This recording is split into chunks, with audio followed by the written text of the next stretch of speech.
Spurs. It's to be fouled. Oh, save. Gascoigne going to have a crack. He is, you know. Oh, I say. Messi. Oh, brilliant skill from Lionel Messi. Surging forward with real menace here. Brilliant from Messi. Oh, what a goal that is!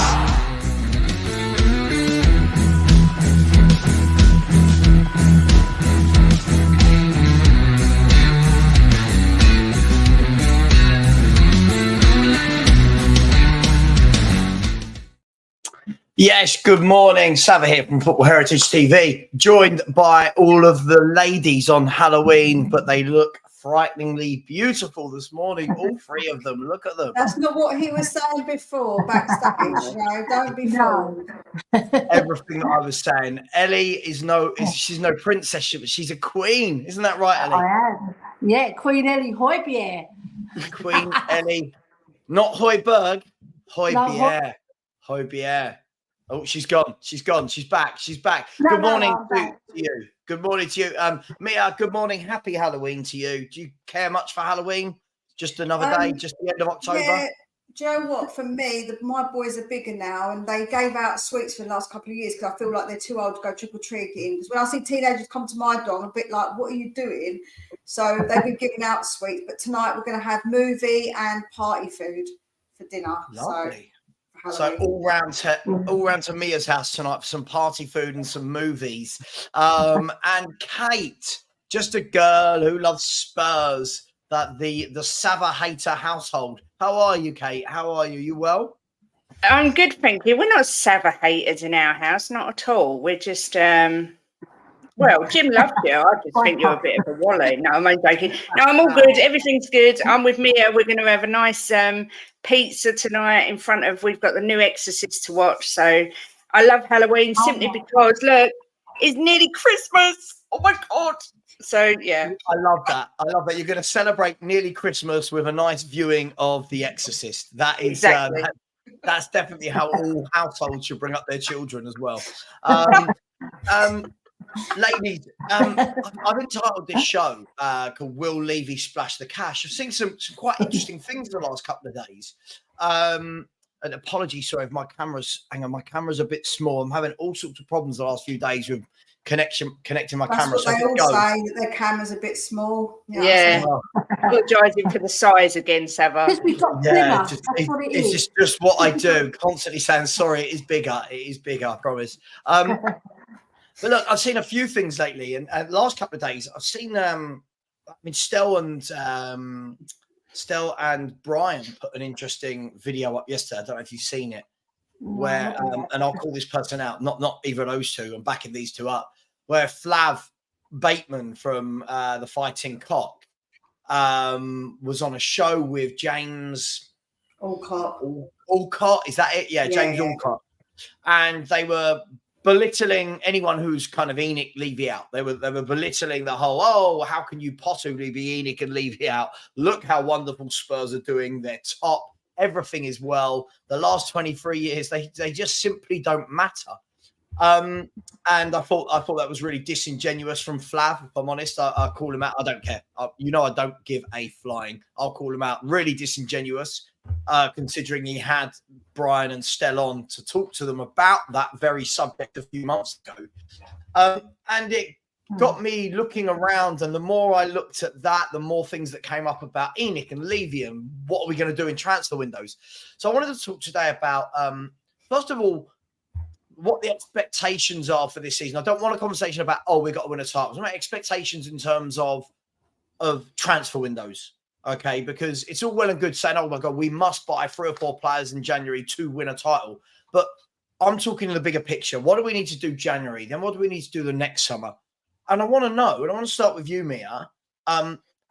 Has Daniel Levy learnt his lesson? He came out in the summer, the fans forum thingy-majiggy, which is the word I use when I can't think of what anything is actually called.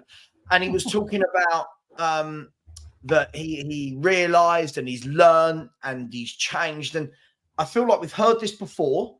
And now we've got fans that truly believe that Postecoglou is going to be backed in January and then next summer. What do you make of the whole Levy situation and the window we've just had and the window we're moving into? What's your feelings? I feel like the proof is in the pudding, right? So if he has changed, then it's going to take a good few amounts of transfer windows for us to truly believe that. I don't think you can just say it. But the one thing I will say is that Postecoglou isn't a manager who demands players like big money players. I know money now is like players are just that little bit more expensive, and I get that because you can see how much was paid for certain players in the summer. But I do think that Postecoglou will be asking for players that I think are gettable. I don't think that it's going to be unobtainable players, maybe like a Conte or Jose would have demanded. And I just think it's difficult, isn't it? Like with Levy, he says it. Does he mean it? We'll have to wait and see. But I do think that this is the perfect fit because I do think that Postecoglou is the kind of manager who likes to work with, like he can work within a budget and find some good players. But for me, backing the manager thing, subjective, Savva, because some people say it's the amount of players, some people say it's the amount of money, some people say it's how quickly we get players in. So it's so subjective on what you might say he hasn't been backed, but in my opinion, he has. In Elly's, he might not have. In Kate's, he might have.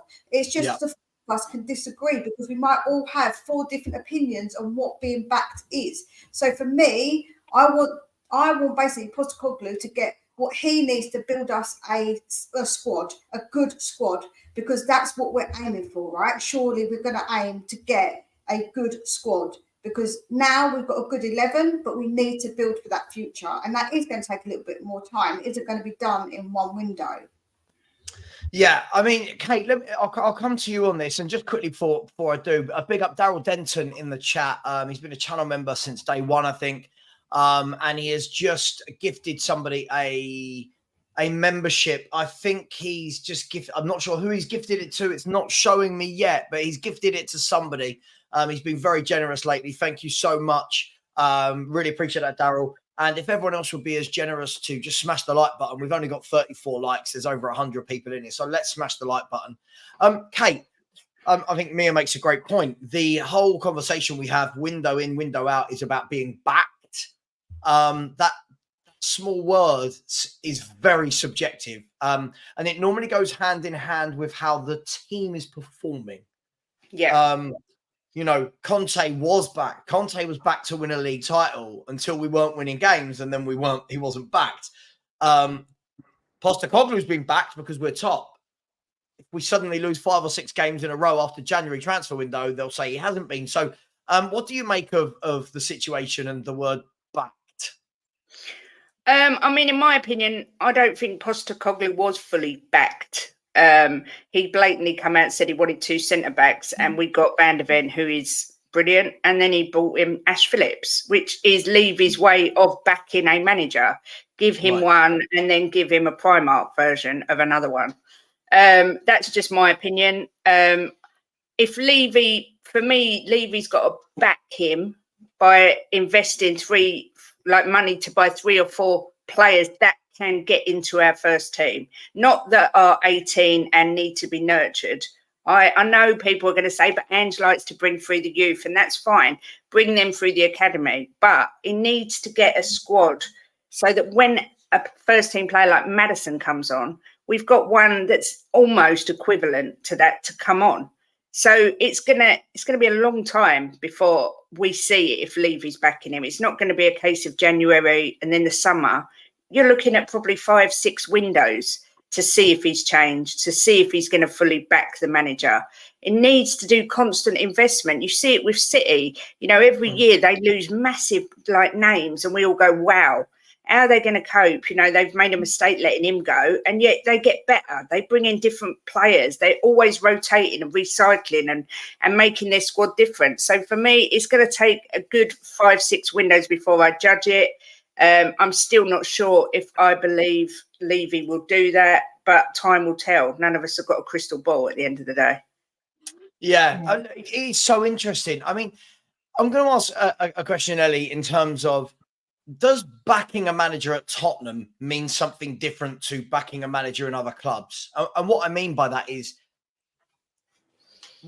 we'll never fully know, Ellie. We'll never fully know. You know, we can all guess after every transfer window. We all go, oh, like I've said, there's no way Brennan Johnson was his number one choice. I've got no way of knowing that. That's my interpretation of it. But are we going to do that in January, where we might bring in a couple of players, a couple of freebies, a couple of loans, and when we do, people will then go, oh, yeah, but that's what Ange likes. So that was being backed. But then when we don't win a league, you'll have that group of people that go, well, hang on. How's he meant to win these things when he's not backed? He was only given a couple of loan players. How will we ever truly know the answer? The thing is, when the January window opens, we're going to be having to cherry pick our players in terms of what Postecoglou wants, because at the end of the day, we're not going to get the first choice, are we? We're not even going to get the second picking. We're probably about fourth or fifth picking. So really, Postecoglou's made a career of this, picking out players from different leagues that fit his system and he knows that will work for him. All right. So when we say backed, I'm saying we're backing Postecoglou for the players that he can cherry pick from the pool of players that are left in. They're not scrap players, don't get me wrong. They're players that Liverpool won't buy, Man City won't buy. They're going to buy the cream of the crop, aren't they? We'll get real here. We're going to get the second, fourth, fifth and sixth choice. So that's what Postecoglou's good at. So I'm confident that Postecoglou will do the right thing by our club. But what I'm not confident of is Levy giving him all the money to secure all those signings that he's earmarked that we want, that he wants, sorry. So at the end of the day, I think it's one of those things. It is subjective, like everybody else has said, whether he's been backed. We don't know what goes on behind the scenes, like you've said, Savva, whether Brennan Johnson was his first choice. But at the end of the day, if he can make players work in his system, that's what really counts. Not how much money we spend or, what players he wants. That's what I think counts. Because what we want is the best players. We do. We're not going to get them, are we? Because we haven't got no Europe. We're not exact. We're sitting on top of the crest of the tree at the moment, but it can all go pear-shaped if Postecoglou doesn't get his targets, right? Because he knows what he needs. And I'm really confident that he will ask Levy for all that money so that he can secure it. Whether Levy gives it to him, that's another question. Yeah. I mean, a big up as well, by the way, Tigaro as well. So we saw here that Daryl Denson gifted one Football Heritage TV membership. So big up to you, Daryl. And then Tigaro came in and gifted 5 Football Heritage TV memberships. I can't see at the moment who got them, but if you got one, please make sure you give a nice thank you to both Daryl and Tigaro. So thank you, gentlemen. I really do appreciate that. Good morning to Tigaro as well, who's been a channel member for 3 months now and said, good morning, Savva and the Spurs faithful. So good morning to you as well. And thank you for your generosity. Luke has come in and said, hey, mate, a big up from Australia. Being a Spurs fan is so tiring. I mean, it's been tiring for 40 years or so. It's why I look like this. I look hungover today, don't I? But and I'm not. I promise you, I'm not. But listen, Luke, thank you so much. Yes, being a Tottenham fan has always been hard work.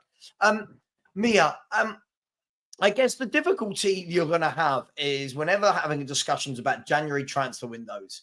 Something that we've always said, and I always feel like Spurs fans use this as a bit of a get out clause, is it's not easy to do business in January. To which I've always responded and said, yeah, it's not easy if you're not willing to pay for the players you want. I mean, if you're willing to pay, clubs tend to get who they want. And after asking this question, I'm going to show everyone what we've done in January for the last 10 Januaries, right? Which I don't think is going to shock anyone. Is that the get-out clause? Are we expecting too much? Even if we are, I don't want to go down this route. Even if we are in a title race, Mia, are we expecting too much that January is going to be the window where we go and really show that we mean business? Joe, it is difficult though, because don't forget the players who have got good players in their team won't want to lose those players. But like you say, if you stump up money, they will obviously think maybe twice. And if you are not in a great position, you still don't want to obviously get rid of some of your players. So it is a tricky one. But other teams do get players in January. So I think that we have to kind of maybe expect not too much. I wouldn't expect for us to go out and have a massive January window, because we never have done Savva. So I think that expectation levels of fans is probably up here, and where we actually going to get is probably about that. So I do think that we are going to probably get three? I think three maximum, two. I think two players, but yeah, I do think that people were maybe thinking, because we're in a title challenge, that people were expecting us to go out and have this mad January, which I don't think we're really in the title challenge. So I don't expect us to do that. So I suppose it depends on your perspective of if we're actually in a title challenge or not. I guess that's where the expectation maybe comes from. Yeah, it's a good point. I mean, Kate, do you know what? I was speaking with someone yesterday, and they weren't a Spurs fan. And it's when you speak to people who are not Spurs fans, you get a bit more perspective, don't you? Obviously, we go, oh, yeah, but we know our club and we know Levy and blah, blah. But my friend said to me yesterday, he said, even if you're in a title race come January, right? Even if you are top of the league and you're 3 points clear and all you Spurs fans are demanding and screaming for Daniel Levy to go and buy the best players to get you over the line, maybe, just maybe, that's not in Spurs' plan. Maybe the plan when Postecoglou came in was, this is what we're going to do in summer one. Then in January, we'll look at a couple of loans. Then in summer two, we'll go and buy 2 or 3 more, like the Van der Vens and the Adogis and the Madisons. Is there a case that might be it? Because we're all sitting there going, well, if we're top, if we're second, we must go and smash it out the park. That might not be in the plan. I don't know. I don't know if I buy that. I don't know. I just think Levy is always, his aim is always to get the top 4 or 5, whatever it's going to be this year, because that's where the money is. I don't think he'll ever push us to the point. If we were sitting in January 8 points clear at the top of the table, I still don't think that would make Levy push to get that extra, pay that extra money and get a real worldie in to try and get us over the line. I just don't think he's that type of chairman. We've seen it with Poch, and we've seen it when we've been top with Conte at Christmas. I don't know. I mean, obviously, I can only go on the past, and we don't make any big signings in January. Purely, I would think as well, because in January you're going to pay a premium, because, like Mia said, teams ain't going to want to let their players go. But there is always a chance that there's a plan in place. I just don't see it with Levy. I just don't. He's going to have to do. I'm not staunch Levy out like some people. I just don't want him near the footballing side. I've said it 1,000 times, but I'm just not convinced that he will backhand with what he needs to make us that step up. That force to be reckoned with. That we all want to see, and everyone wants to see it. Everybody wants to see us competing with the best teams in the world. But I personally can't see it unless Ange really is an absolute magician and can turn, water into wine and get the very, very, very best, which we saw Poch do. He really, in a lot of ways, with the group of players he had, I know he had some great players as well, but he overachieved sometimes with the players he had. So maybe Ange is going to do the same. I don't know. It'll be interesting to see what transpires in January, but I fully expect to be disappointed. Yeah, I mean, it's interesting, isn't it? And look, we have got 9 or 10 weeks before that happens. But football, listen, let's be fair. Football clubs will be already working on that. Okay, I mean, Elly, I think as fans, we all go, "Oh, the window's open, right? Let's just start chucking in bids." They'll know that. We've all watched the documentaries, which are the Leeds documentary that came out, Burnley, Wrexham, which is really good. If anyone watches, Welcome to Wrexham, that is brilliant.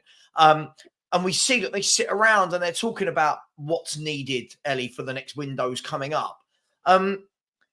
They'll know right now, right, who they want to try and get. They'll know also if they're available. Is Daniel Levy? I can't believe I'm asking this. Is Daniel Levy on a bit of a hiding to nothing? Because at the moment everything's going well. Lots of people have stopped kind of doing the whole Levy out thing, and it's great while we're top. If we were to kind of just fall away a little bit, and by fall away I don't mean get relegated. If we were to fall away and we were 5th, 6th come the end of the season, it will all of a sudden, it will switch back to him, won't it? Inevitably, people will switch it back to him because we're overachieving right now. So is he on a bit of a hiding to nothing, whatever he does? Yeah, I suppose, yeah, you're right. But I always, me personally, I err on the side of scepticism with Levy because there's no evidence that he's changed. Because even this window, he bought 3 and then he bought 3 like you say, signings. Right? M-E-H, if anyone needs to know how to spell that. Yeah, M-E-H. right. So I'm always skeptical about what Levy's going to bring us because he always does enough to make us relevant. You know, he doesn't push us that extra mile. And it's very frustrating because, you know, like when Poch had that team, if only he backed him like fully, he would have pushed on and he would have given him a better chance. It doesn't mean we would have won anything, but it would have given him a better chance because with better players in all the positions that he needed, and same with Postecoglou, we're short. If we get injuries, we're very, very short, right? Whereas Poch, he had a little bit better on the bench. Now we're very, very short. It's the big drop-off. There is. Nobody can deny that. There's a massive drop-off if we lose certain keeper in the core of our team. So if he doesn't back him, he's shooting himself in the foot if he wants to finish top 4 or top 5. Because at the end of the day, players get you over the line. Managers can help, but players on that pitch, when they walk over that line, it's their job to perform. Right, and the manager's there to guide them and, you know, motivate them. But if he leaves Postecoglou short, I can't see any improvement on what Poch did. I just can't because he's not going to have the relevant tools to make his magic work. Because when you think about that song where they said Pochettino is magic, you know, but bloody Levy took the magic wand away from him, didn't he? Hang on, they're singing about him being dead now. He was magic in the summer, now he's dead. Like it's which is disgraceful. It's all got a bit strange, yeah. I think it's disgraceful that they're singing that, but I agree. Everybody, a lot of youngsters as well. They jump on the bandwagon. They go where the flow is, don't they? And they get led sometimes. But us older fans, I'm not saying we're wiser than them, but we've got a bit more wisdom sometimes when it comes to what our club is all about. Yeah. And we've seen it. We've been there. We've lived it. Right. So I just don't trust Levy to put us in a position to get us that title. I think it might. Look, Postecoglou, he is a very good manager and he's a very, very good coach. So we've got that on our side. Whether it's enough, that's another question. Yeah, absolutely. I mean, look, one of the things that I want going to show you, the last 10 seasons of transfers and Transfer Market are very good at this. They've highlighted the ones that were January transfers.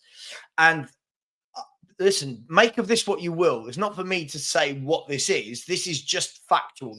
I'm not making anything up. So I'm gonna share my screen and hopefully everyone can see this. Can you see that, ladies? Yes, we can. Yeah, everyone can see that. Okay. So what I've done on the left-hand side, ignore the departures. On the left-hand side is signings that Spurs have made. And that includes the summer and the January of that particular season. So I've gone back to 2010, or we could have been here forever if we had gone all the way back to 2001 when they joined.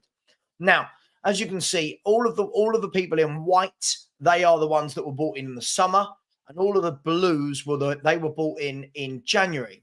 Now, the reason I've gone back to here is because the season after this is the season where we were chasing a title. I'm always so skeptical about saying what is a title challenge and what isn't. Chasing a title under Harry Redknapp. Now, if we look at this and tell me, hopefully this stays in the screen. I've got to move to another screen to do this. So I'm not going to start with this season, but again, it's, you know, Stephen Pienaar and Benjamin Kamoli was that summer, but this is the first summer where we'll really go into it. So this is the first year. So if you remember, and I'm sure, ladies, you all remember this, Harry Redknapp had us flying. We were playing some great football. I believe somebody out there with a better memory, I believe we were second or third, but a few points off the top of the table. And if everyone remembers, it was, oh my God, we're going to get Carlos Tevez. Remember that? And we're going to get Gary Cahill, who at the time was one of the most solid centre-backs in the Premier League. And we ended up, as everyone knows, with a couple of free transfers in Louis Saha and Ryan Nelson. And this was one of the first windows where I think a lot of people started to sit up. If you weren't Levy out before, I was Levy out well before this, by the way. But if you weren't Levy out before this, I think a lot of people were like, oh, well, that's massively underwhelming. Then when you look at the next 10 windows, right, look at the January signings, all right? The January signings are, so not these ones that ended alone. Lewis Holtby and Zeki Friars. Oh, my God. In 2012, 2013. No one in 2013, 2014. No one came in. 2014, 15 was Dele Alli from MK Dons. So again, £6 million from League One. 2015. Pardon? I said, what a player he ended up being, though. Yeah, he did. But I think the point I'm making, it, you know, the fact I know. Kid from League One.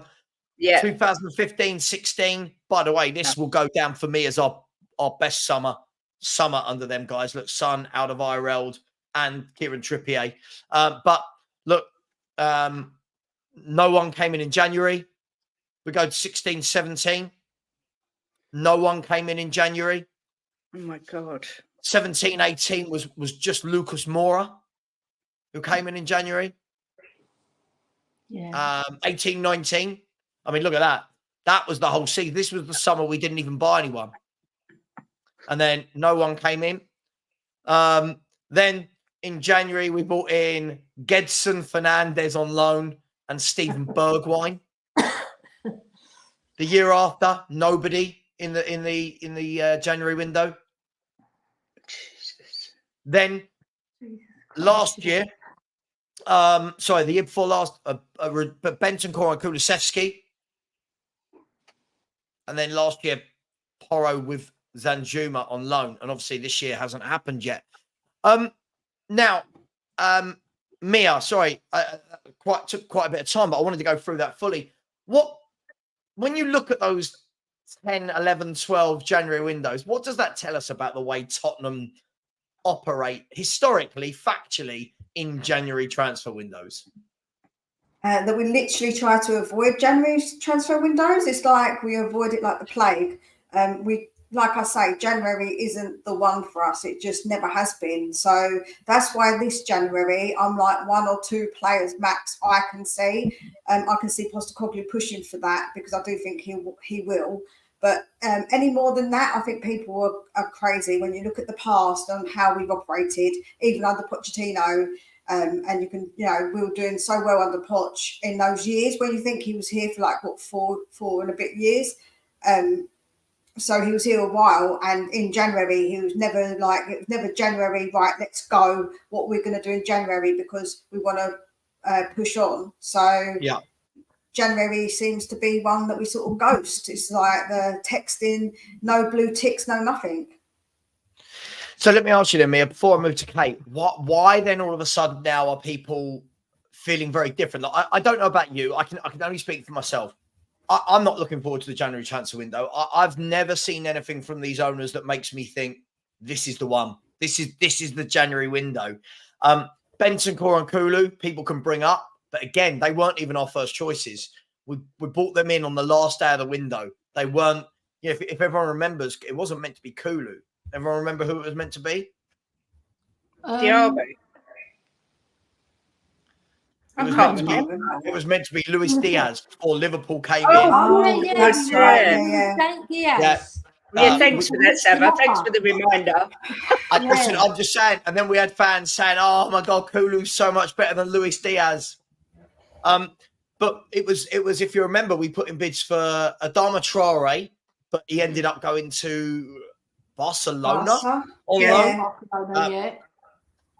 loan. They make some strange signings, Barcelona. Adama Traore, I remember we tried for Dan James. Remember that? Yep. But we couldn't guarantee Dan James games. No. And then we ended up getting them two on the last day. Mia, where's this? It's great. The positivity's there from people. It's great. But where's that coming from? Where can I buy it?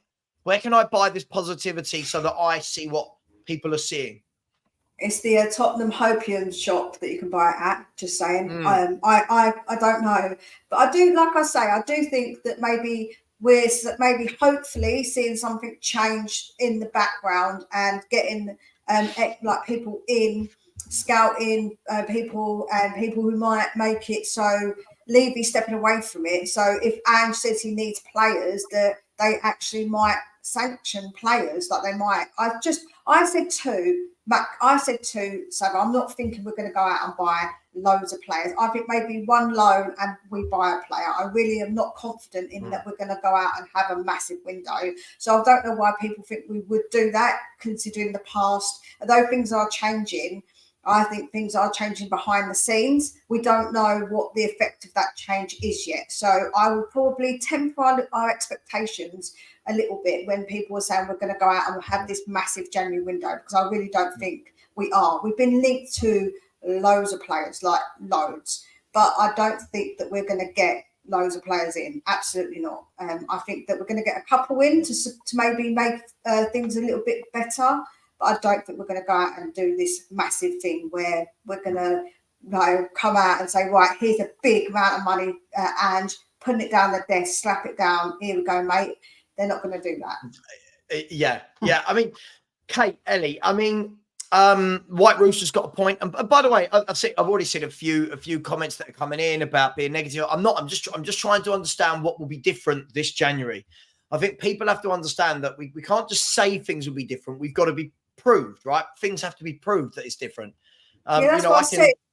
You can say from the past that I think things are changing, right? But I've got no proof that they've actually changed until we get to the January and see us get a couple of these players in that are important, like a centre back, which I think is the most important, crucial part of us.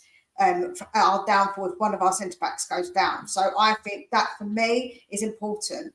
But I think that I have to see that in January. If that happens in January and we get someone else in as well, I'll be like, okay, maybe, just maybe, things are maybe progressing. So yeah. I mean, look, and by the way, after I've been to Elly and Kate, I've got some comments that I've been starring, a few interesting ones that I want us to debate and talk about. But ladies, it is interesting, isn't it? I feel like when we have conversations like this, people take them out of context. People assume that I'm sitting here. I'm already seeing it. People sitting here going, "Oh, Savva wants free worldies in January." I don't ever expect Spurs to sign world-class players. I think I've been very clear about that. One thing that I'm concerned about, Kate and Ellie, is whenever now we're talking about this club, what I see a lot is everybody likens it to Celtic. Every single scenario is being likened to Celtic. It's when he was at Celtic, he did this. His signings at Celtic were that. The transfers at Celtic, and it's like, what he did with the youth team at Celtic. Mate, we're not Celtic. Like, I know everyone wants to just say that you're going to mirror what you did at this club to this club, but there's a huge difference going to the biggest club in Scotland. Sorry, Rangers, the Celtic right now are going to the biggest club in Scotland, having the pick of all the players, having what I'm guessing Celtic have the best academy in Scotland as well. I don't know. Somebody might tell me I'm wrong, but I'm guessing their academy team's pretty good. And then transferring that onto Tottenham Hotspur and the way that we sign players in our academy and et cetera, et cetera. So are we falling into this trap of everyone just constantly now, what was the problem in the summer, which was, he's only done it at Celtic, is now the cure at Tottenham, We've gone from The Cure and The Cause, if you like that song, if anyone remembers it. I think, do you know what? I think what it is we've got nothing to compare it to other than Celtic, because he's never done it in this league before. So we can only we either compare him to what he's done at Celtic, or we go and compare it to what he's done in Japan or what he's done in Australia. And Celtic's the closest we've got. So I think, that's why the comparison's there. What I will say, I've got to get this off my chest. I hate this thing that's going around at the minute, right? Everybody is enjoying this journey in the COVID? What was that, Savva? No, not COVID. Just let me speak a minute, sir. Everyone's enjoying this journey at the minute, but I'm seeing so much division in the fan base. I think the words deluded and negative are being thrown around as real nasty insults at the minute, and I don't like it, because I don't think we're going to win the league, but I don't think I'm a negative person at all, right? And then I've got Jim, who thinks we are going to win the league, but I don't think he's deluded. He's just Mr. Positive. So I think we should all just try and find a happy medium and just enjoy it together, because there's been so much division. Like during Conte, it was so toxic, the fan base, and yet I see it getting toxic again because of this. And I just think maybe we need to find an even keel and stop saying, Savva's negative, Kate's negative, and, and you're so deluded you live in a dreamland, and just try and keep it a happy medium where we're all enjoying it in our own different ways. But that's my preach of the day. I don't remember what the question was now. No, that's fine. That's fine. We can go to listen, I agree with you. Look, I'll be honest, I fight fire with fire. I call people deluded because they call me negative. I'm more than happy. I see the delusion, right? I see the delusion running through people. I see people that all of a sudden think everything is great, and suddenly we've got the best academy in the world, and that's great, where we've got no proof of that in any way, shape or form, but people want to believe it. Cool, run with it. All of a sudden we've got the best manager in the world who's going to win. Cool, I'm happy, run with it. I only go at people when they call me negative, because I know people, I'm going to get called arrogant for this. I know at the end of the season, I won't be far wrong in my prediction. I know we'll be 4th or 5th. I'm prepared for it. I think that's a brilliant season, by the way. I'm not sure when, by the way, ladies, saying we're going to get Champions League football suddenly made you negative. I don't, from where we were to Champions League football, I don't understand it. But Elly, before we go to some of the comments from people in the chat, lots of the noise is being talked about is Lloyd Kelly. Again, this name keeps coming up. Is this going to fall into one of those where we go, oh, that's really disappointing? Or are we going to change our disappointment now in signing a player like that and caveat it with, well, if it's what Ange wants? Because that seems to be the answer to any football debate at Tottenham now. Who do you want to play on the right wing? Doesn't matter. What does Ange want? It's what do you make of Lloyd Kelly and this rumour that won't go away? Before I answer that, big up to our Kate, just the girl who loves Spurs. That was a party political broadcast on behalf of Jimbo. Yeah, it was. Yeah. Right. Yeah. Now, get into this January window, right? I hear loads of people, I'm not going to talk, Lloyd Kelly, he's one of those players that have been touted, but I hear loads of people saying, Levy's brilliant at business, Levy's doing this, Levy's doing that, he's putting our club into shape. But when you think about it, he's in the business of football, and I've said this on another stream, he's in the business of football to be successful at football. What has he brought in success in football? He's made us amount of money. He's built us a beautiful stadium. We're not going away from that. That is lovely. Yes, you've got a brilliant training ground, but we're not winning on the pitch. So I want to see the likes of Lloyd Kelly put down on the bottom of the list, not on the top of our list, because that way you're being ambitious on the football pitch. So you're going to go for not the best players, because we know, I've said it already, the cherry picking comes from Liverpool, Man City, because they're the ones who are winning. So if you want to win and grab that power back from Man City, because football goes in swings and roundabouts, Savva. Man City will not always dominate. We know that. Man United have dropped off. They were dominant. Chelsea were dominant and they've dropped off, right? But they'll come back. They'll come back because they've got plans, right? Where is our plan? Where is Levy's plan to take us? Is it just top 4 that he wants? It looks that way. It doesn't look like he wants to win anything anytime soon because he's not putting in the goods to get us the goods. So he's in the business of football. So make us a credible football club and start winning things, right? Yeah, we've been nearly men. We've been the bridesmaid. But if you're going to be the bride, you've got to put the bride's players on the pitch. You know, you've got to put the quality there. Yeah, and all throughout the team, not just one section, and then leave the section short. So if you lose a player, you've got Ben Davies coming on, right? So there you go. I said my party political broadcast over to you, Savva. I thought you were going to do an Alex then. Back to you. Yeah. Yeah. Well, I didn't want to lick his line, so I said over instead of back. Yeah, I mean, look, I think you're right, Ellie. You know, for me, I think the problem is if we take the ENIC tenure, look, I mean, we could go back further. We can all go back further than ENIC, right? But if we stick with the ENIC tenure, we've heard so much, haven't we, that this is different. Like the word different is madness. I've heard different so many times that now I'm numb to it. This is different. You'll see. If I'll see one more time, you know what I mean? So far, I've never seen. You know, I don't know if you ladies understand what I mean by that, but it's like, this is different. You'll see. Still waiting as we go another 4 or 5 managers in another 4 or 5 years, and we see a new head director of football's coming and going, and this player coming and going, and this, that, the other. At some point, though, for me, I've reached the stage many years ago where I wanted to stop the talk and I wanted to actually see it happen, and I still haven't, right? I'm not saying that doesn't mean what's happening isn't good, but people now have suddenly switched to everything's brilliant off the back of 10 games and 1 summer. And sorry, for me, Mia, that doesn't cut the mustard. For me, I've seen this before. You've seen it. We've all seen it. We've all seen this before where a new manager's come, like Poch came in, and yes, it wasn't as instant, but Poch came in and it was, oh my God, this guy's magic. He's magic. We couldn't stop telling everyone he's magic. We got to finals and semis and unbeaten in the league at home, and everyone wanted to watch Tottenham. Now, all of a sudden, we forgot that because Andrew's had 10 good games. We forgot that, right? We saw it under Harry Redknapp.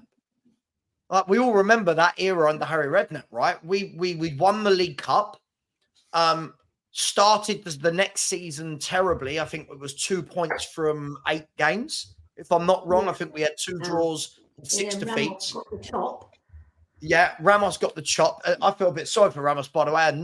Another summer where Keane and Berbatov were taken away from him, and it was like, oh, hang on, like you've just taken my 2. Anyway, blah, blah, blah.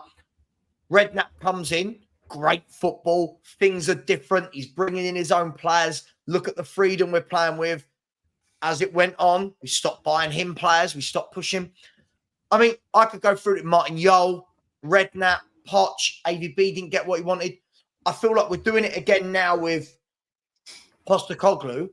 But yet, anybody that's learning Mia from the past, they're the negative ones. They're the ones that, oh, forget the past. This is new. Surely people like me are the ones that have the right to say, okay, I'll wait and see if it's different this time. And I don't mean in one window. I'll wait and see if it's different over a number of years. Surely that's justifiable, isn't it?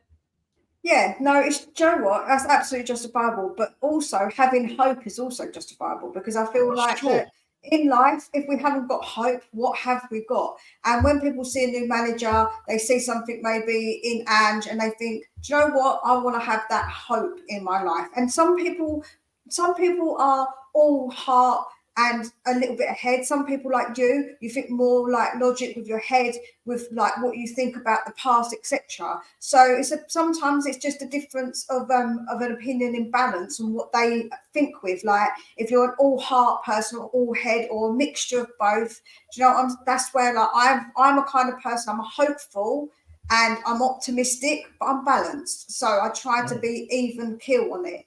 And I've got that hope because I want to have hope in my life. Otherwise, what is it? Like, if I'm going to sit here and just think, oh, well, nothing's going to change, it's all going to be the same, I don't want to support a football club anymore, in my opinion. This is just me, purely how I feel.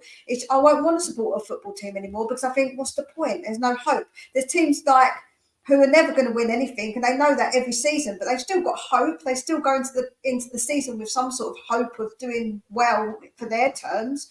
So I think it's just individuals, isn't it? It's how an individual sees it. And I love that. See, with Jim, I love that he has that heart. I love the heart of him. He's got the heart of like a lion. I absolutely love that.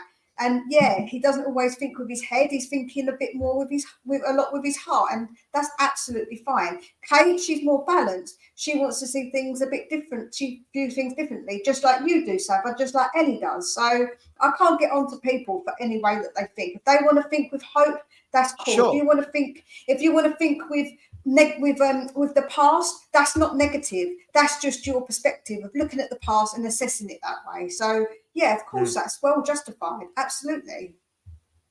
Yeah, listen, by the way, I'm not by the way, all of this, anybody that's got that heart and hope, I've got hope that things will get better, but there's so much of me that has seen, as I said, I've seen this movie before.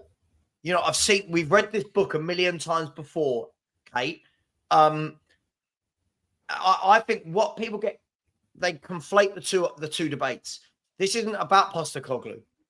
People are like, just trust Ange. This isn't Ange. I'm not like, I don't put Ange in the bucket of, you know what, I don't trust this guy.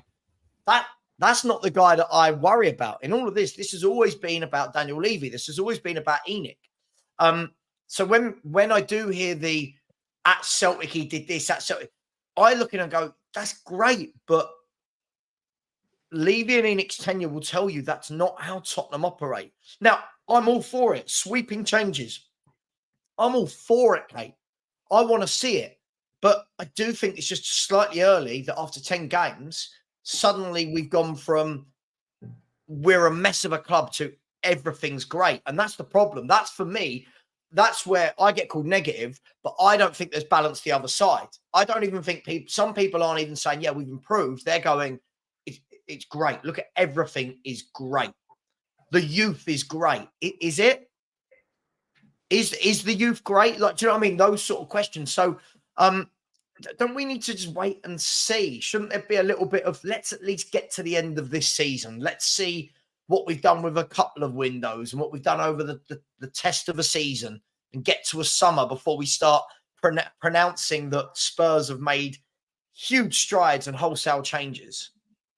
Yeah, I think what Mia said is kind of right. You know, we've had 4 years of absolute hell to the point where I don't even remember how many match of the days we watched last year, but it was less than 5 because it was just so depressing. So I think, you know, people are just hanging on to the fact that we've got this guy who's come in who's just such a good guy. He's just such a nice guy, and he is giving the fans the permission to believe. He's encouraging everyone to get on board and feel the way they want to feel. And did you know what? Part of me wishes I could be like Jim and Kuva and just jump on that Ange train and be like, yes, we are brilliant and everything's fantastic. But I'm one of these people, if I've been mugged off and hurt that many times, my walls go up, and that's just how I deal with it.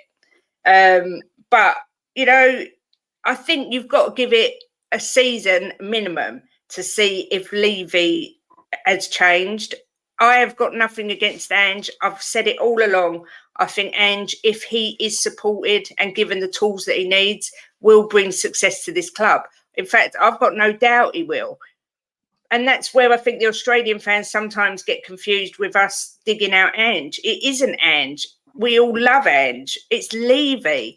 He can't do anything without, like, Ange can't do anything without Levy backing him up. And I just haven't got that faith in Levy to do it, because we have seen it all the time. Every time we think, do you know what, we're right on the precipice now.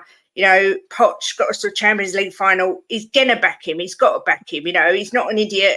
And then he doesn't. And you think, I can't believe it. So until we see, you know, a couple of windows and what happens before we make a judgment. But at the same time, do you know what? I do find all this enthusiasm, it was driving me insane at one point. I kind of like it because I just like to see so many people happy and smiling and being so cheerful about it. It's never going to make me think we're going to win the league. I won't decide that until if we're sitting top with 1 game to go with 4 points clear, then I'll accept it. Until then, I'm not saying a word, but yeah, I think a lot of it is because it's been so bad the last few years. Everyone's just hanging on to every little piece of hope that things are changing. I agree. Yeah. I agree. I agree completely. And this is the thing. Like one of the things, Ellie, that I love, this new sentence that's coming out is just enjoy the ride. I love this sentence. Like I love this nonsense sentence that people come out with. Just enjoy the ride. What does that mean? First of all, what does that mean? Enjoy the ride. The ride to where? What and why? Why are people not enjoying it if they just say, "Oh, I think we're finished"? I think we'll finish 4th or 5th, Ellie. How is like that's not negative, is it? I think we're going to get Champions League football. People were talking about us getting relegated, Ellie, without Harry Kane. I'm saying I think we're going to get Champions League football, right? Yeah. What's this ride? What is the ride? You must have read my mind because I was just thinking of the Ange train and what it means, right? It's like get aboard the Ange train, right? So for a successful train to run, you need coal, you need a stoker, you need a conductor. We've got the conductor, that's Postecoglou, right? We need the coal to go in to make it work, right? If you don't put the coal in and you don't stoke it, it's not going anywhere. Right, it's going to flatline. So our season will flatline if we don't build. We're saying we're building, then put the bloody coal in. That's what I say. But another analogy, right, is I like my analogies because they're quite clever, right? roll with me. Right? If you do so yourself. Right, with Levy, right? It's like you've seen a murder, right? You've seen who's done it, right? But you're still believing that he's going to change, right? He's not going to murder that person, but he's murdered our club in a way because every time we get there, like we're on the crest of a wave, he pulls the plug. What's the point of that? So that you can finish top 4. I'm not sure where you're going with that analogy, Ellie. I'm completely lost on that one. I'm going to be honest. It's silly. It's silly. You push on, don't you? It's like thinking a serial killer's not gonna reoffend if he's let back out onto the streets. Is that what we're saying? I mean, this is a bit of an extreme kind of comparison. Halloween. Analogy. It's Halloween. It is right. Halloween. He pulls the plug. He pulls the plug on us, right? How did Man City seize the power? They got the money. They got the plan. They got the best in Pep Guardiola, and they worked from there, right? And then they started winning things, and everybody wanted to jump on their train. Yeah, if they weren't winning, do you think people would jump on their train? Because Man City haven't got the name like Man United or Liverpool, but they've seized the power because they did everything right, and they're not letting go of it. Hold on, they didn't do everything right. They did actually. They technically got away with some of the stuff that they did do at the very beginning when it comes to the money, but they did obviously take advantage of the opportunity to be able to do that. Clever. So very clever business people. Yeah.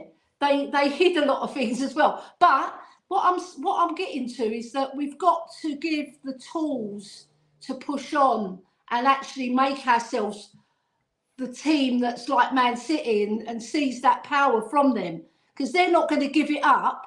We've seen it. You say they're the best team in the world, Savva. Everybody knows it, right? They're the team to beat. So for us to be as good as them, we haven't got the players yet.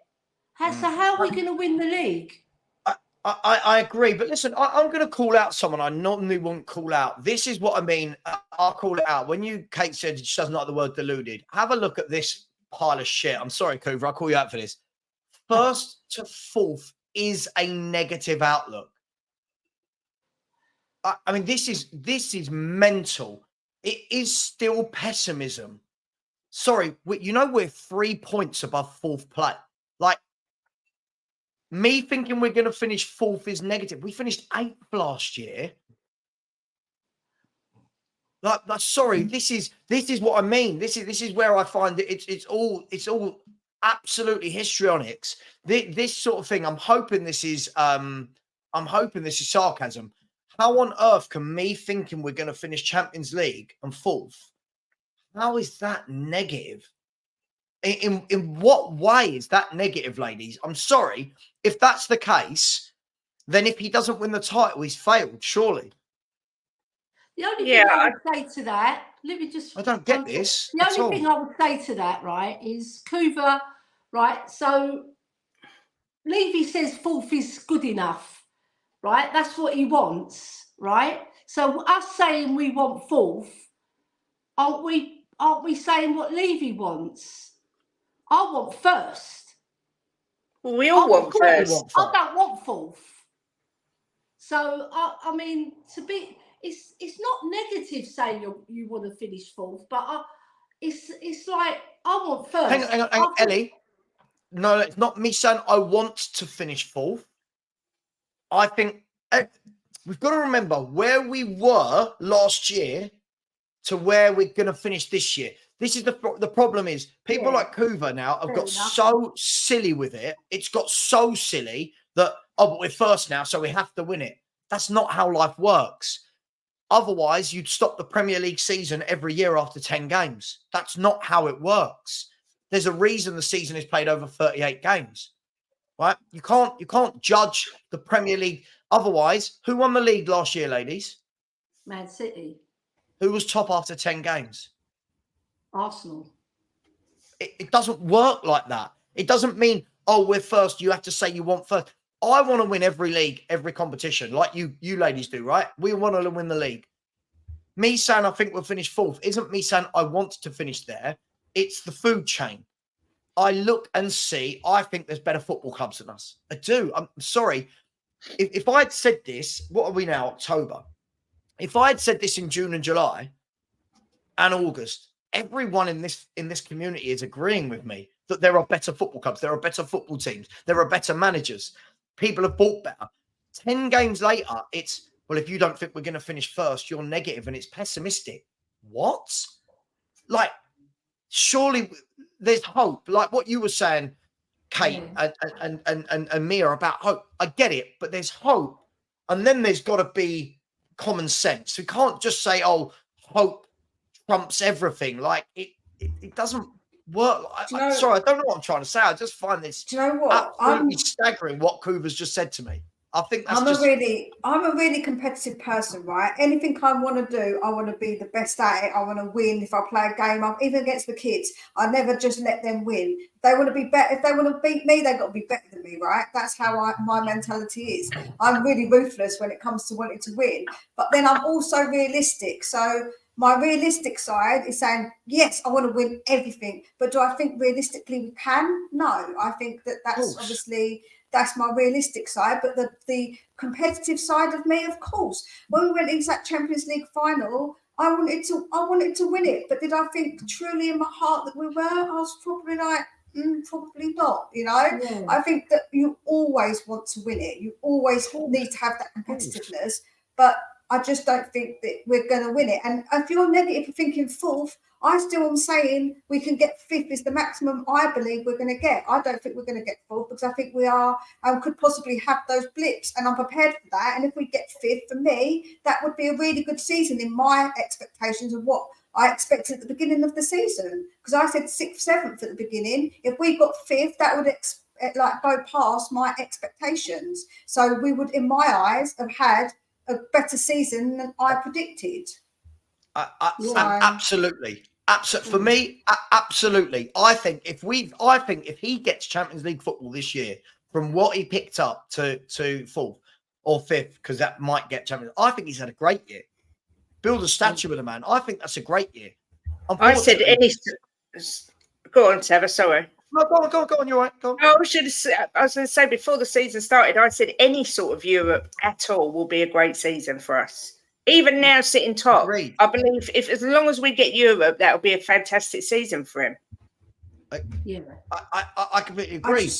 I just think people would change their expectations way too Yeah. early on in it. Like for me, my expectations are still 6th, 7th. I've not changed it, and I'm a positive person. I agree. I am a positive person. I'm not at all being negative, because I got called negative as well when someone else's thing, and I was like, I'm not negative. I'm just being my realistic side, as like I say, and my hope side. So I try and sort of be balanced. I'm hopeful for the future, but my expectation hasn't changed yet, because I just don't think it's been justified to change yet. I'm enjoying it. I love the ride. I'm on the party end of the train. You know, I'm up there partying, having a good time. But I'm also going to the section where it's a little bit more reserved sometimes, because I'm a bit like, okay, you know, I've got to be reserved at times and think about a bit more sensibly. After I've partied hard, I'm like, yeah, I'm going to go and sit in the reserve section. Yeah, look, for me, I just think improvement is improvement. That's what I want. I think most of us sat there in the summer and said, you know what, we're not expecting miracles. I just want to see that the club's going in the right direction. I always do that, right, rather than that, because to go from there to there immediately is tough. There's a reason why Liverpool are always up there. There's a reason why Man City are always up there.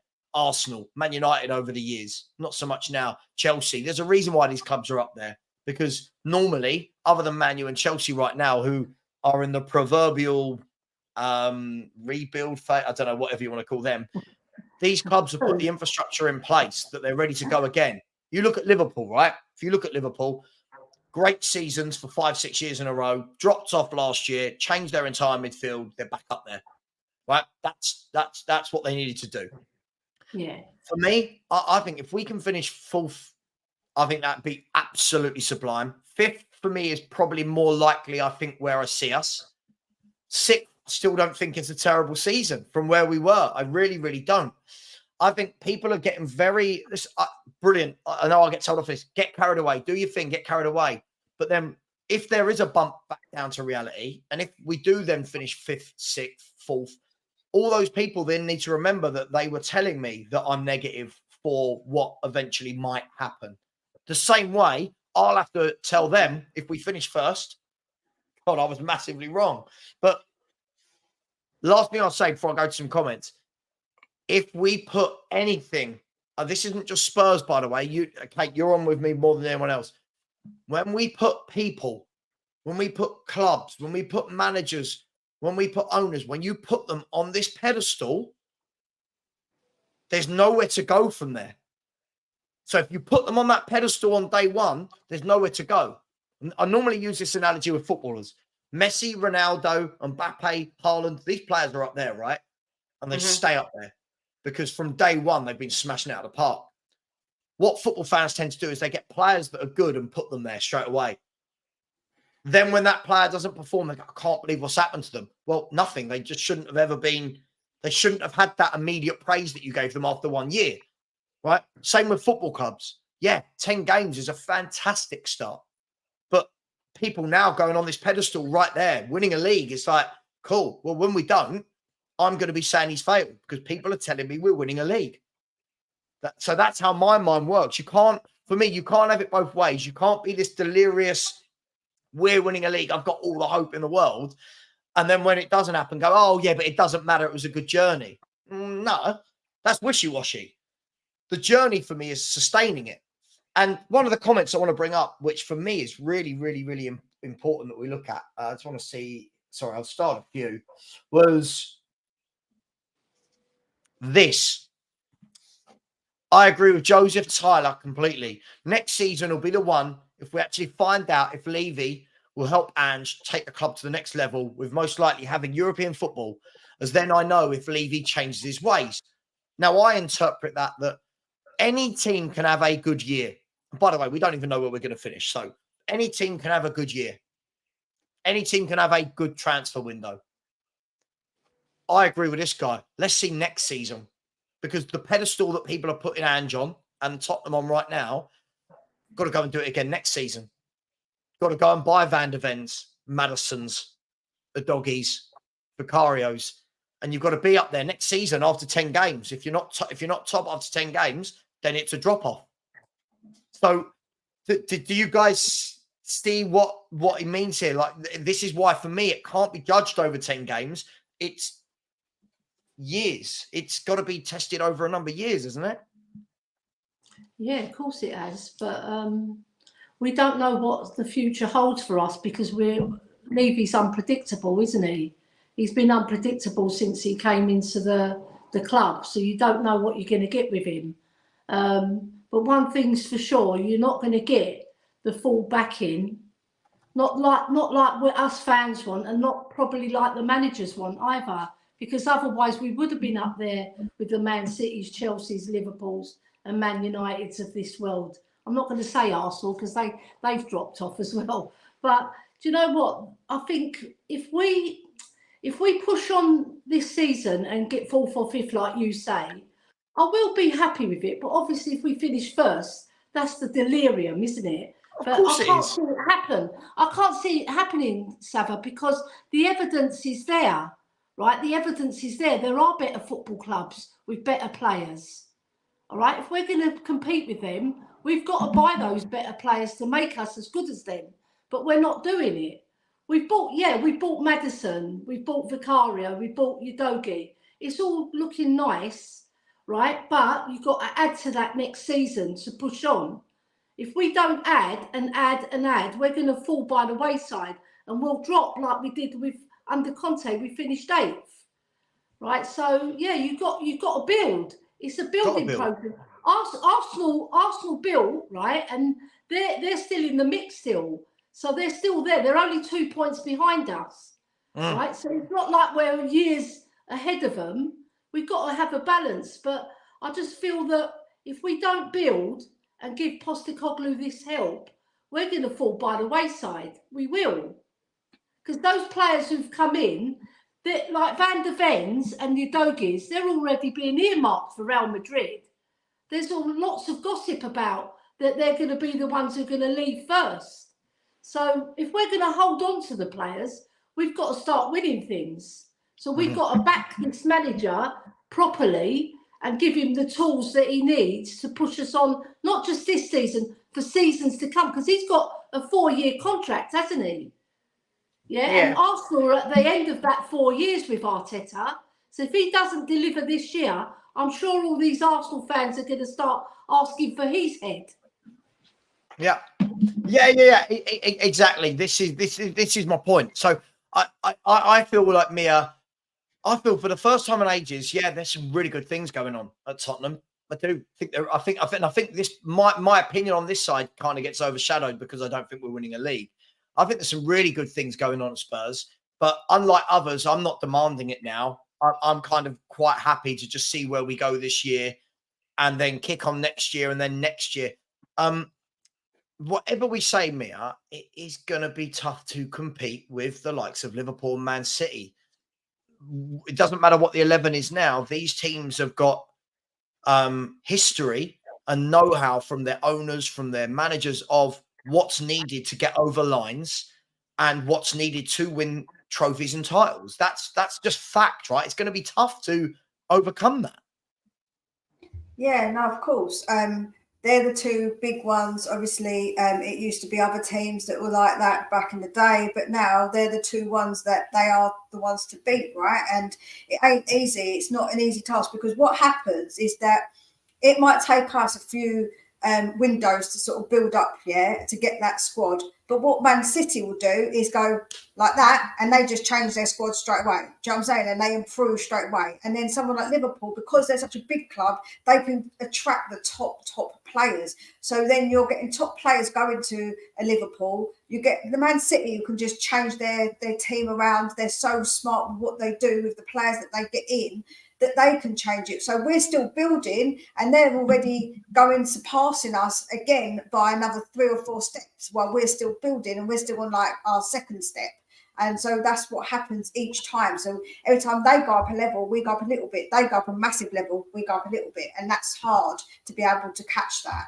That's where we're going to struggle to try and actually catch them up. Unless we get super lucky with everything going our way, which if we get it right, say next season we get it right and we are competing up there, it could, you never know. There is always that slight, very slight possibility of that happening, but it is going to be difficult. It isn't never going to be easy. Yeah, absolutely. Let's look at some of these comments. So we got Peter again. This goes back to what I was saying earlier. You know, it's Celtic again. It's 1st of January transfer at Celtic. They got 4 players in, 3 worked, 1 did not. I expect 1 or 2. The problem is, I get it. Like we said earlier, Kate, I get that this is what we've got to go back to, but I genuinely don't see any similarities between what Celtic do and what we do. To no offence, the level of player you need to bring in to win the Scottish League compared to the level of player you need to bring in to win the Premier League is hugely different. I'm guessing if Spurs went and bought, you know, 3 or 4 of the players Celtic have bought this summer, we would have been very, very, very disappointed, wouldn't we? Yeah, like I say, it's hard because we've got nothing to compare it to. He's never managed in the Premier League, but plus we don't know, you know, the Celtic owners' budgets, all that is completely different to us. But, you know, you only got to look at those sheets you brought up to see that Levy don't like spending any money in January, regardless of what happened at Celtic. It won't be down to Ange. It will be down to Levy at the end of the day. That's the whole point. Yeah. Sorry, Alwyn. We were talking about Daniel Levy and his transfer window. So apologies, my friend. There's no game on. I'm not sure let me know what discussion you want to hear from us. Elly, let me come to you. Wayne Holland. Big up, Wayne. Hope you're well, my friend. Well, I know you are because you sent me a message yesterday. I said, what makes your fans think you'll do as much in 4 weeks in January than you did in 12 weeks in the summer? Elly, you can take that one. Yeah, like the summer was a tragedy, wasn't it? Like, no, I'm not. Is he talking about the jet summer window? Is that what he's talking about? Yeah, oh, right. He's talking about this January versus. Yeah. The summer was much better in terms of the quality of the player that we brought. Because, like Maddison, he's a quality player. Vicario, we didn't know about, but he's turned out to be quality. Nobody can deny that. He's been really good this season.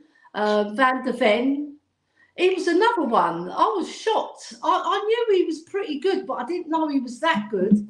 Yeah. He's surprised a lot of people. So that was a fantastic signing that's worked out. And then there's Udogie, who must be the best presser in football. He's fantastic, that boy, at pressing the ball. I mean, we've got 2 goals out of it already, just from his pressing. So that's been good. But then we've had underwhelming ones as well, like Phillips, we haven't seen much of. If he was that good, don't you think he would have got in? And then there's a few others, but I just feel like we could have even done better in the summer, because to help him in key positions as well. Like we've got Richarlison, who's not been performing, yet we don't go and help Sonny up front.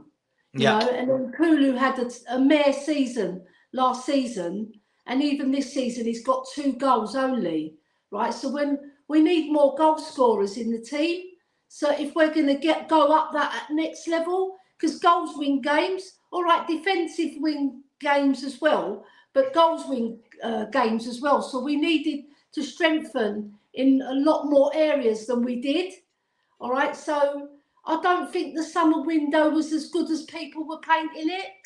Some people were saying it was fantastic. I don't jump on that bandwagon. I think it was okay. Would it be fair to say it's 50-50?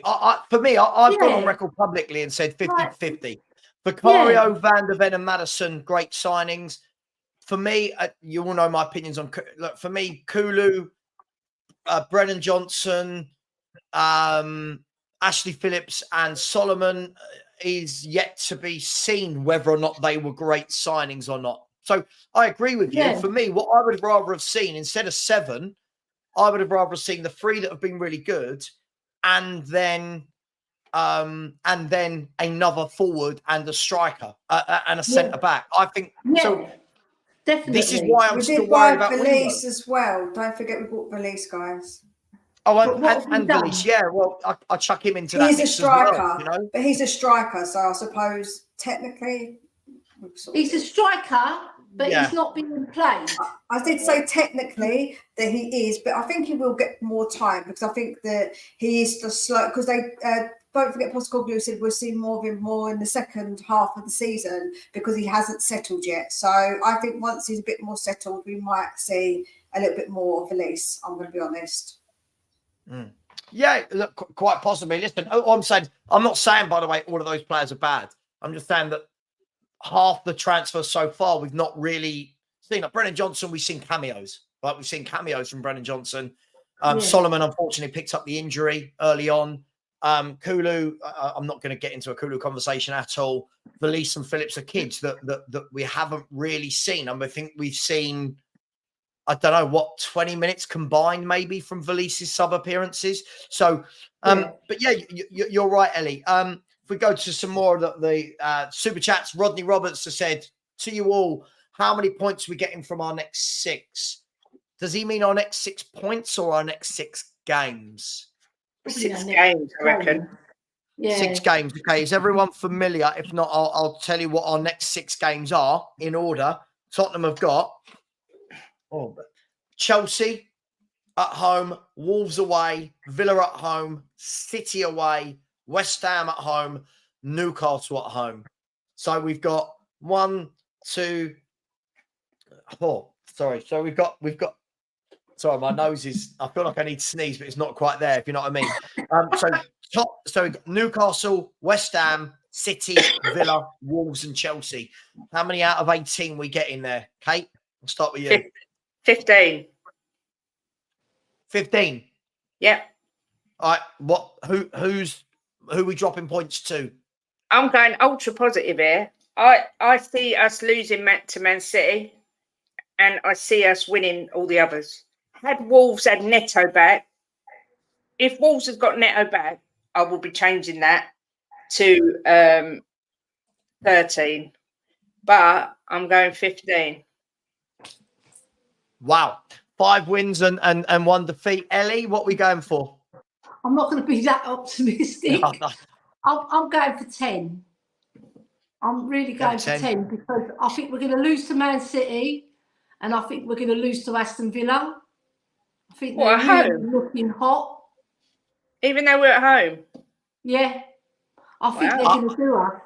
I agree. I think they've got goals. There's such good movement. We haven't come across those 3 front men are absolute dynamite. And they're midfield strong as well, right? And the only thing we're going to get at them is their defence. Their defence is not as good. So if we're going to win that match, I can't see us winning it though, because their movement is fabulous. And they really do attack. And Unai Emery's beaten us last season twice as well. So I know it was a Conte team, but I just feel we're going to lose that one. So I think 10 is my optimistic. It's still good out of 18. It's still good. Sorry, just so you know, AF in Oz, if I had a fiver for every time I've heard that the difference this time is that Levy is in the sorry, am I right here, ladies? How many times have we heard this with Conte? We heard this with Jose. We heard this now. Poch is doing well. Harry Redknapp won't put up with any of this. I hear this. This is what I mean. It's Groundhog Day. Every time it's Levy's taking a step back. Oh, okay. Mia, how many points from 18? We've got 15 and 10 so far. Right, so my maths is not very good this morning. I'm tired. So I'm going to say, I don't think we're going to lose. I think we're going to draw against, City. And I think we're going to draw against not West Ham, sorry. Oh, God, my brain, honestly. I think we're going to draw against Villa. So I think we're going to win the rest. 4 wins and 2 draws. Yep. Okay, 14 points. Okay. 14 points. I'm being really positive. That's me being positive. I'm thinking we can't lose until we get to December. So I'm thinking we need to get as many points as possible on the board. And I think I think we're going to draw. I think that the No, City three game of those is. games are in December, right? Oh, well, I mean, the harder games, when we get into the further into December, what I mean is when we've played a few more games in December, because I think that's when it's going to get harder because we're going to be tired and playing every few days. So it's only the beginning part of December, isn't it? My one is 3 wins and we'll draw with Newcastle at home. Yeah. Yeah, I think we'll get between 10 and 12. I think we'll get between 10 and 12. What we've got there, what we're playing, is different to what we've already played. Suddenly we're playing Newcastle, who can score goals. Suddenly we're playing Man City. Sorry, I think they can. I said it the other day. I'm not going to change it. I think Man City batter the crap out of us. And Aston Villa, my worry with playing Aston Villa, like you said, Ellie, is the movement. They're forward three and their midfield. We haven't played a team that moves as a forward line like theirs do. They score for fun. And the chances I see us give up against the likes of Fulham, the likes of Luton, I just think a team like Villa with the likes of Diaby, Douglas Luiz, Watkins, Zaniolo, Leon Bailey, I think they won't be wasteful. I think they will. So I'm going to go with 10 to 12. But listen, I love Kate's optimism. 15 and lose to City. Where are we? Thanks, Rodney, for that. Super chat here from Martin Knightsbridge. Thanks, Martin. Said 6 months ago we was in meltdown. Now we're winning the league. It's madness. We've just turned a corner and going in a positive direction. That's it. Martin, I'm there. I'm with you. We're doing that. People want to be doing that. I'm with you. I agree, mate. It is madness. But hey, people get carried away. Big up to you. Just some questions I want to quickly go through. Where are we? The three-legged dog has said, I would find it more relevant if you looked at Celtic January window under Ange. Can we really judge the January windows that Celtic have versus Tottenham's last 20 January windows under Daniel Levy? Is that really a better gauge of our club? No, I don't think it's anything. There's no similarity there at all. I don't think it'll just be a case till we've seen this January. We won't know. We won't have anything to work on. Yeah, no, I agree. Vortex, Kuva said the youth setup is now smashing it. That's great. Haven't seen a single one of them being used on our bench or coming onto the pitch. So at the moment, I'm not being negative. Before anyone said, "Oh, I'm not being negative," but we can talk about the youth all day long. So far, what I've seen is Ange doesn't pick them. He prefers Eric Dyer.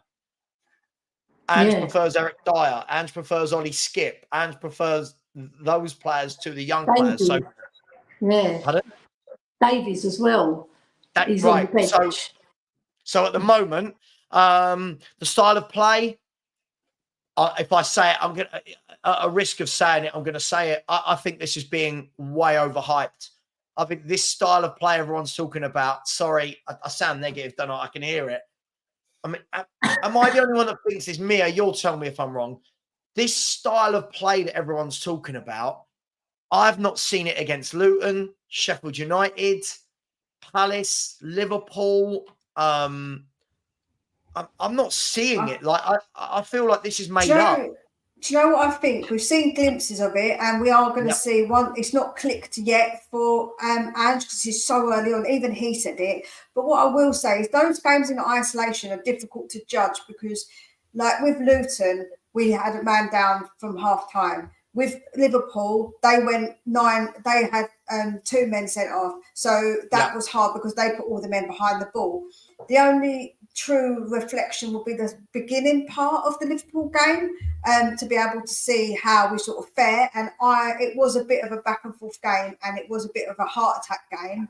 But I don't think we were awful. So I think we've seen glimpses of it. But certain games, it's hard to sort of judge if it's a team that put all the men behind the ball. It'd be the most interesting game, as long as it stays 11 versus 11, will be City, because they're the one. When you look at the stats, I know I don't really do stats much, and I'll do eye test as well. But when you look at the possession where City have the most possession, it is very, very similar to Tottenham, the way that we have possession in the game. So it'd be very interesting. 2 teams that are very similar. If we play our way, that will be a true test. If it stays 11 v 11, see if we play our football and we press, because it's dangerous to press against City. Because if they get past that press, yeah, it's going to be game over. So I think that will be the biggest test for us. Yeah, I agree. Listen, I think I've seen some wonderful glimpses of what we can do, but I feel like everyone's just saying every game we're playing brilliantly. I thought we were absolutely crap against Crystal Palace, if I'm brutally honest. I thought a couple of good moves, well, one good move for the goal. Other than that, I don't think we were good. Fulham, again, it was Fulham and Luton were carbon copies for me. An opening 10, 15 minutes where we started on fire, but then looked really poor. But hey, it is what it is. By the way, all the people saying Donnelly was on the bench. Yeah, Donnelly made the bench when we had 4 or 5 injuries. Now those injured players are fit. He prefers Eric Dyer, Ben Davis, Skip, Brian Hill. So for me, forgive me, I'll believe in this youth team hype when he believes in it. Is that fair? Yeah, very I fair. can't see why I've got to believe in it until he starts playing them. Like I keep saying, Savva, it's a very different level. Like, I think our youth are doing brilliant at the moment, but to step up to the men's team is a completely different level, and that's why Postecoglou clearly isn't trusting them, because he knows that level is completely different, and they have to be ready for that. And obviously, if they're not ready and they're not going to be prepared, then that's why he's not picking them, because it is completely a big jump up. I agree. By the way, Scott Jones, I don't think anyone, listen, I'm certainly not comparing Spurs to City. I'm someone who thinks that City I think they're going to give us a footballing lesson. I wasn't comparing. I was just saying that would be the most interesting game, because when it comes to possession, the way we play, they're probably the most similar to how we play. So that would be the most interesting game if we keep it 11 versus 11, to play a team that plays similar, like more similar, not exactly, but more similar to how we play. Yeah. The thing is, with them, Savva, just so I can add to that, with City, their passing game is superior to everybody's in the league, even better than Liverpool's. Their passing is immaculate.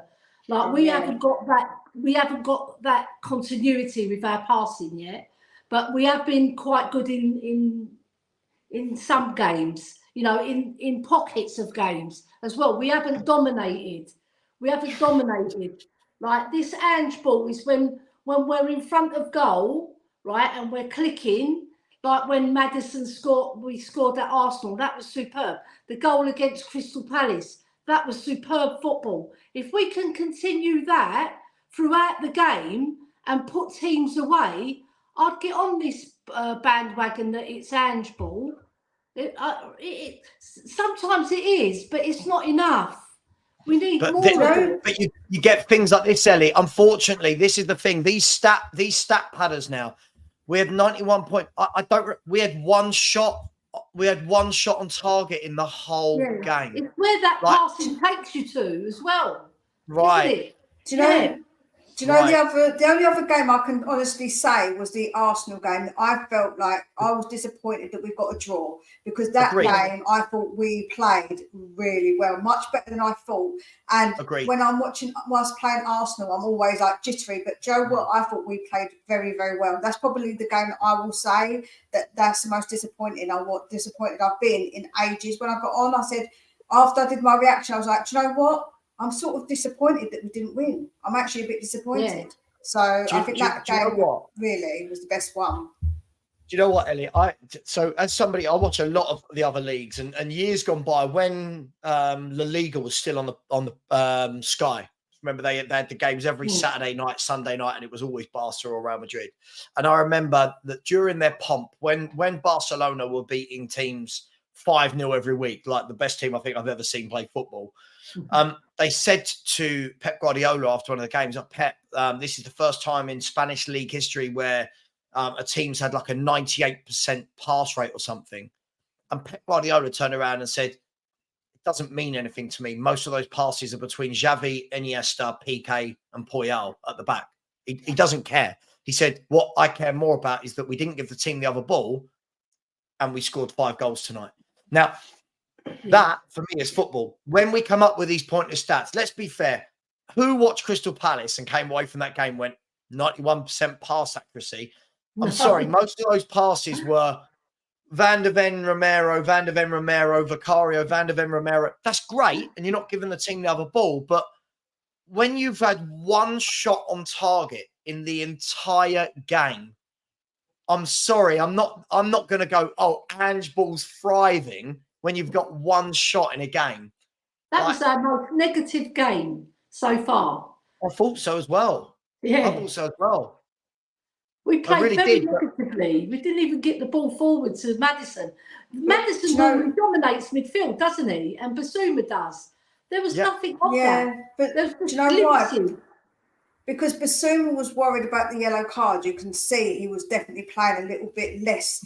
They set up really well, but we weren't going forward quick enough and being quick enough with the ball to try and break that down. So we sort of played into Crystal Palace's hands. And someone said, yeah, that's the only team we have played that hasn't been that defensive. It's true. That's what I said about it's hard sometimes to judge games when they have been more defensive teams, but we need to do better at breaking those teams down, right? We need to be quicker on the ball, because once Brennan Johnson come on, you saw the way that he's rapid, the way he run past, he gave the ball and then received the ball again from Maddison. He run past Madders, got the ball again and gave it to Son. And that's what you want to see to try and break down those teams that are low block. You need to have that speed. Otherwise, we're just letting them get into shape, and they're doing what they're doing, and it's hard for us. Yeah, I would say that was our best goal today, that goal against Palace. I agree. Brilliant. Absolutely. I agree. It was a lovely goal. Brilliant. It was a lovely goal. Just quickly, free for all, I think you're missing the point, right? This is my point. The point you're making here is the things that I'm saying. Stop hyping it to the point where everything should be brilliant. Stop. Oh my God, the pass success rate. We're playing wonderful football. No, he's been there 5 minutes. We've seen glimpses because it takes time to bed in, right? Yeah. I feel like people like this are completely missing the narrative. But this, like when Kuba said, the style of football, I thought we were god awful against Sheffield United. I thought we were really, really poor against Luton after the first 15 minutes. Fulham, after 15 minutes, even our manager said we were poor against Fulham. Our manager said we weren't good enough against Palace. But when I say it, I'm wrong. If we go to some comments just really quickly, because I do want to end the show in 5 minutes. Big up John Langford, who's just put in a super sticker. Thank you, John. I really, really do appreciate that. Thank you for the support. Lee Nerry, big up to you, Lee. I agree and I disagree. When we say top players don't necessarily bring results, I mean, why do people keep saying that Man City win the league? I mean, you look at their players, they've got the best players, right? So I get that a team needs to gel, but when you're saying we have that and other clubs don't, who hasn't gelled? I would say Aston Villa have gelled very nicely under Unai Emery. I would say that Arsenal have gelled very nicely under Arteta now. Man City, we don't need to talk about. Liverpool are gelling very nicely under. Again, I feel like we're saying we're the only ones, and you know this is what I mean. It's Postecoglou's the only one doing these things. He's not. Other clubs are doing very well as well. Proud to be a Geordie. I've got 5 minutes here, so proud to be a Geordie. With Spurs being top of the league, do you think you can attract a better caliber of player? Just a yes or no. Does anyone think we can? We've had this before, right? No, and it's the wage structure as well.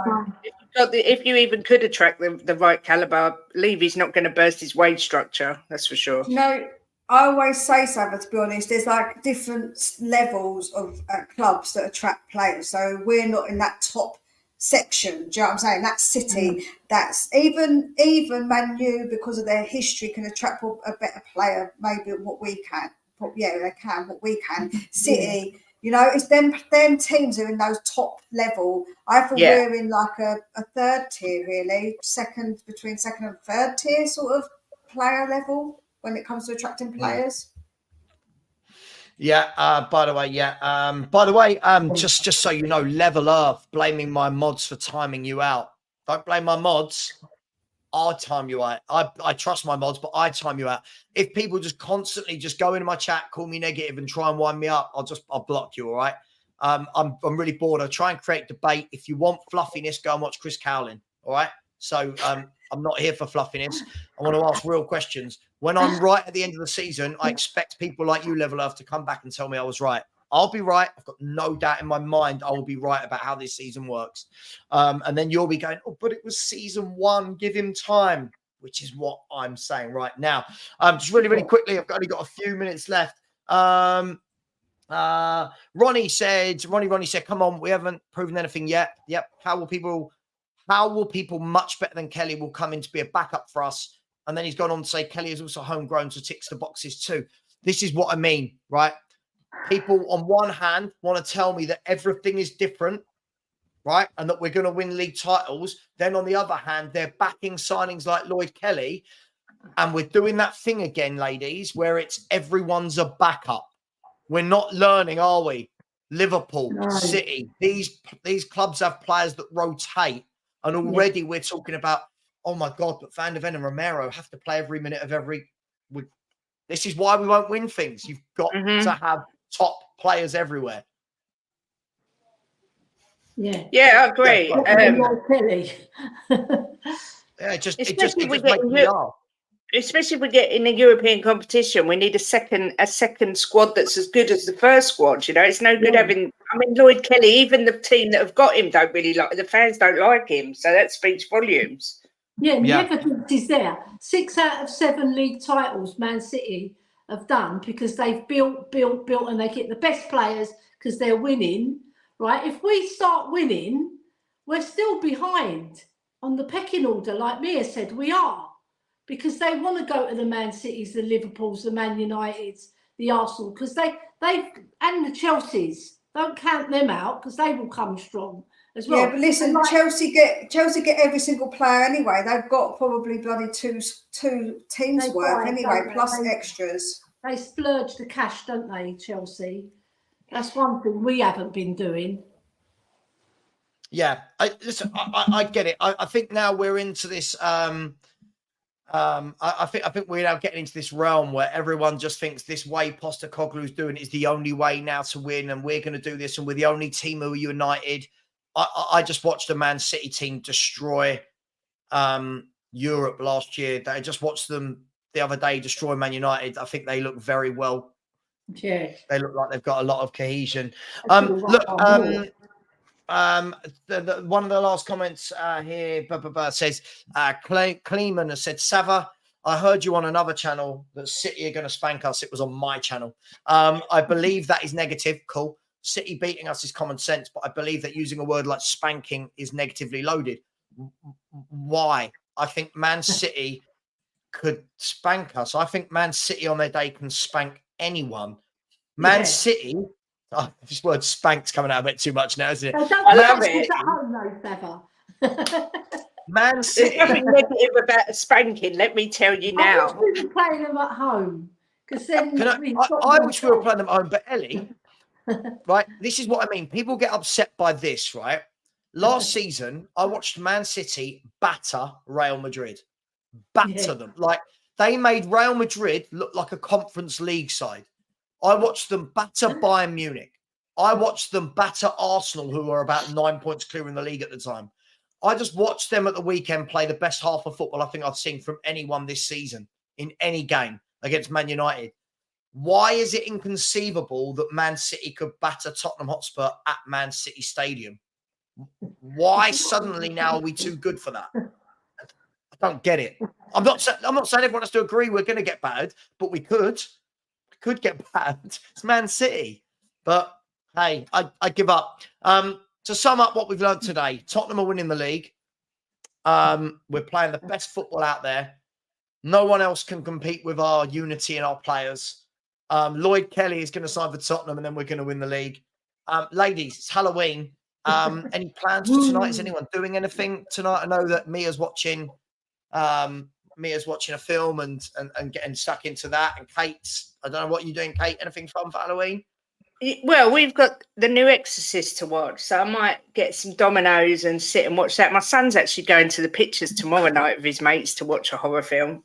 But yeah, we shall just have a a night on the sofa, me and Mr. Jim snuggled up watching something spooky wooky. You can shake your head, Savva. It's just because you wish you were in the middle of it. Kate, I'm shaking my head at this. I'm shaking my head at this 115 charges hanging over their head. Didn't seem to do them any harm when they were lifting a treble last year. And I don't think they're going to be nervous about Everton. Clutching at straws, I get it, but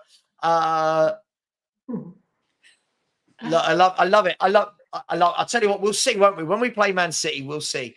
Yeah. The excuses that come out of this club is absolutely brilliant. Like we've won something. Mia, thanks for coming on. Really appreciate it. No problem. Good. Thank you for having me. Kate, thank you for coming on. Pleasure as always. No worries. I'm back on at 1 with Elly over on my channel, which today I got super chats and memberships for, which I can't believe already. It's all good. So yeah, thanks for having me on as always. Yeah, just quickly before I get to you, Elly, again, this is what I love. We have beaten City numerous times when they were supposedly at their best. Why are you so negative? Listen, just ignore them. I know, but every prediction I make can't just be called negative for thinking the best team in Europe might batter us. I literally watched Fulham go through on our goal 3 or 4 times and they couldn't finish their dinner. If that's Man City, we're 3 or 4 down. I think a lot of fans are going to have a real rude awakening come the rest of this season. I think everyone's just jumping on this bandwagon that we're unbeatable, and I just think it's madness. Elly, thanks for coming on. Really appreciate it. Fine, no problem. We're unbeatable at the moment, but whether it continues, that's another question. Let's see what happens. I don't think we're unbeatable, but we are unbeaten. We're not unbeatable though, no. Because any fan that says that, talking out their rear end, didn't they? Because teams lose, even Man City lose matches. They've lost 2 and they're still in the mix. Yeah. You see? Yeah. Listen, thank you, everyone. Apparently, I went to sleep over the summer and woke up into a different reality where Spurs are the favourites for the title. Every fan thinks we're amazing now. Come on, Savva. Get on the positivity delusional train. Come on. Get on the party bus. Get on the party bus, Savva. Come on.